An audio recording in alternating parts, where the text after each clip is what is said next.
இன்னைக்கு நாங்கள் வந்து பிங்க் தோசை சுட போகிறோம். பிங்க்னா வேறு எதுவும் இல்லை, பீட்ரூட்டை வந்து வாட்டர் போட்டு அரைச்சிருக்கோம், அதனால தான் பிங்காக வந்திருக்கு.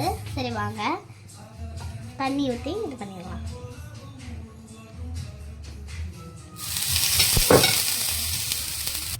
ஓகே, இப்போ வாங்க பிங்க் தோசை சுட ஆரம்பிக்கலாம்.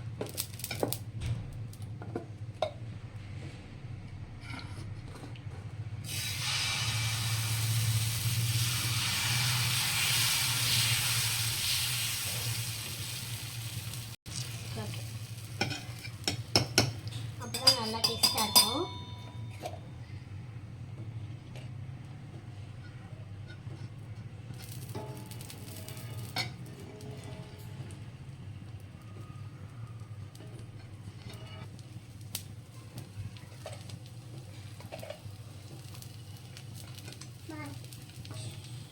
வந்துச்சுன்னு நல்லா முருகலாக வரும் இந்த தோசை.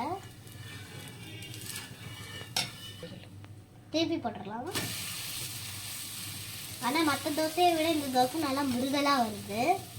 சரி ஓகே, இப்போ நம்ம எடுத்துடலாம். ஆனால் பிளேட்டில் போட்டுக்கலாம். நல்லா சவுண்டாகவும் இருக்குது, நல்லா முருகலாக. சரி, நீங்கள் எடுக்கிறீங்கன்னா எப்பவும் கலக்கிற மாதிரி மாவை கலக்கிட்டு எடுங்க, அப்பதான் நல்லா வரும். சாரி,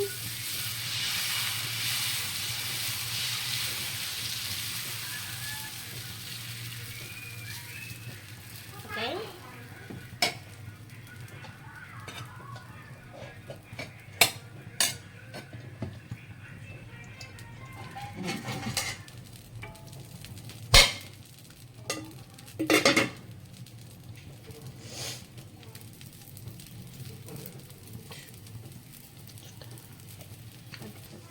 ஓகே, இப்போ நம்ம வந்து கடலக்கறி தான், ஸோ அதனால நானே அதை ஊற்றிக்க போகிறேன்.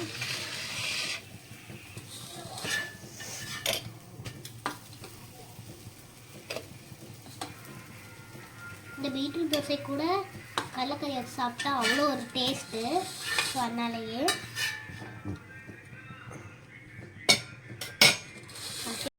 அவ்வளோதான். இன்னையோட பிரேக்ஃபாஸ்ட் இதுதான். இன்றைக்கி லஞ்ச் பார்த்தீங்கன்னா மம்மி தக்காளி சாதமும் எக்கு அப்புறமா தயிர் சட்னியும் பண்ணியிருக்காங்க. போடு போடு பாருங்க. Happy nice day. ஸோ மழை பெய்யறதுனால எல்லோரும் கேர்ஃபுல்லாக இருங்க. Happy nice day.